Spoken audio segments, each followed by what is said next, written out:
اعوذ باللہ من الشیطان الرجیم بسم اللہ الرحمن الرحیم۔ سرکار مصطفیٰ حضرت محمد مصطفیٰ صلی اللہ علیہ وآلہ وسلم ارشاد فرماتے ہیں کہ انسان کے اندر 3 خصلت ہونی چاہیے۔ اپنے بچوں کو 3 خصلت کی طرف گامزن کرو، ان کے اندر 3 خصلت ڈالو۔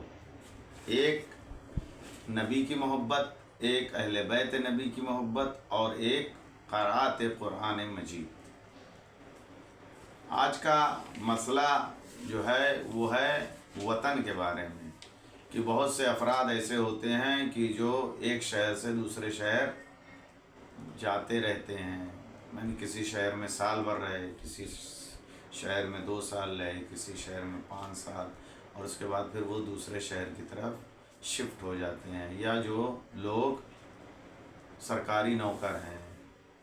تو اس کے بارے میں یہ ہے کہ انسان اگر 1 مہینہ 30 دن جہاں پر اکٹھا رہ لے گا، 30 دن اکٹھا، پھر اس کے بعد اس شہر کا حساب وطن کا ہوگا، اور وطن والے سارے احکام اس کے اوپر جاری ہوں گے، یعنی نماز وہ پوری پڑھے گا اور روزے رکھے گا، اور جو بھی احکام وطن والے جاری ہوتے ہیں وہ اس کے اوپر جاری ہو جائیں گے۔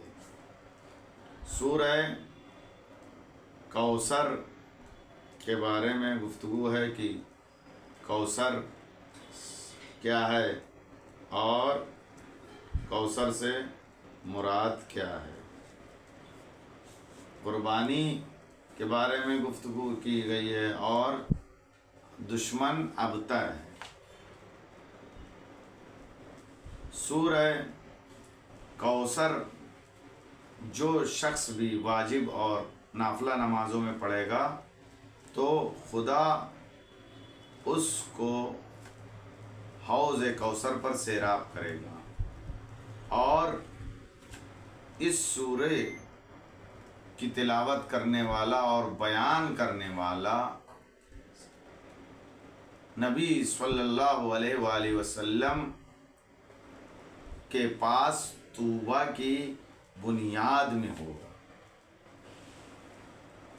توبہ کی بنیاد میں ہونا ایک بہت بڑا مقام ہے۔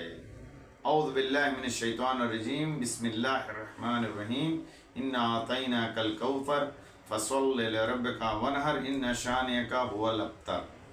بے شک ہم نے آپ کو کوثر عطا کیا ہے، لہٰذا آپ اپنے رب کے لیے نماز پڑھیں اور قربانی دیں، یقیناً آپ کا دشمن بے اولاد رہے گا۔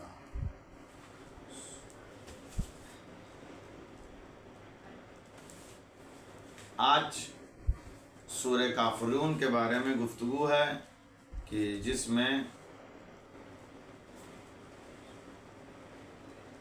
کفار کا تذکرہ کیا گیا ہے، اور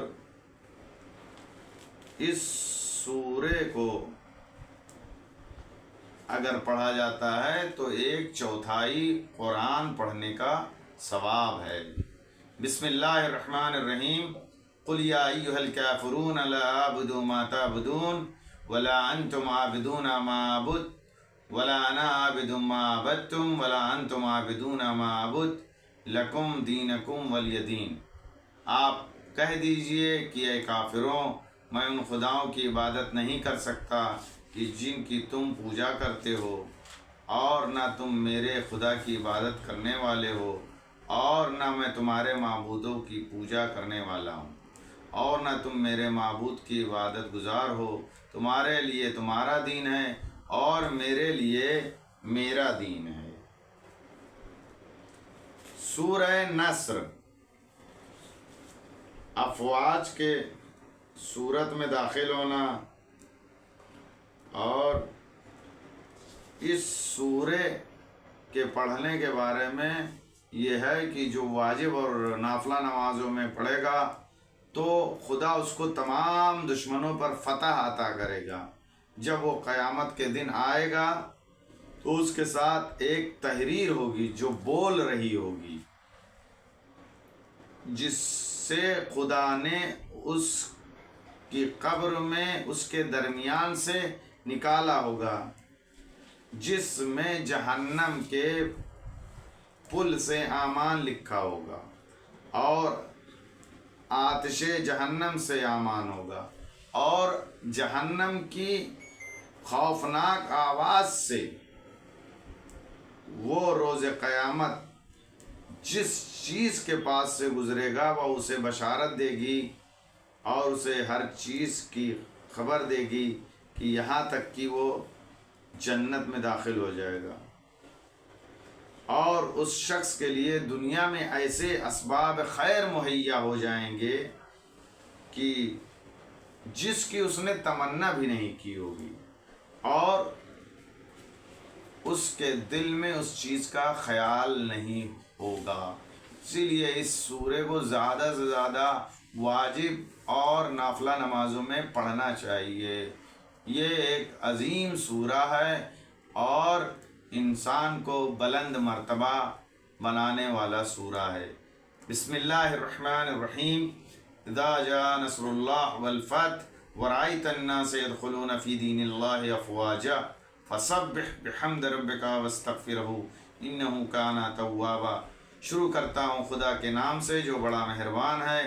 جب خدا کی مدد اور فتح کی منزل آ جائے گی اور آپ دیکھیں گے کہ لوگ دین خدا میں فوج در فوج داخل ہو رہے ہیں تو اپنے رب کی حمد کی تسبیح کریں اور اس سے استغفار کریں کہ وہ بہت زیادہ توبہ قبول کرنے والا ہے۔ صدق اللہ العلی العظیم، وآخر الدعوانا الحمد للہ رب العالمین۔